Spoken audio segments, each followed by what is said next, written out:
সাজ্জিদ আর হাসান আবদুল্লাহর প্রসঙ্গে আজকে একটা কথা বলতে যাচ্ছি, না বললে নাই।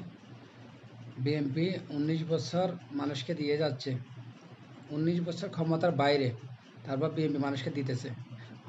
আর হাসান আবদুল্লাহ আর সাজ্জিদ আলম বলতেছে কি বিএনপি আওয়ামী লীগের টাকা চলে।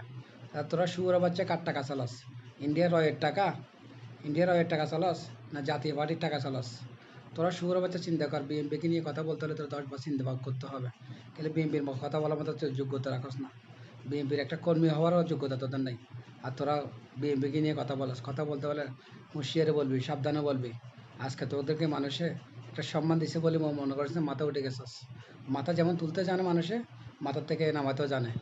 সাজিদ আর হাসনাতকে বলবো মাথা মোটা মানুষ, কথা ঠিক করে বলবি, কথা মুখে লাগান দিয়ে কথা বলবি, কথা বলতে হলে চিন্তা ভাবনা করে কথা বলবি।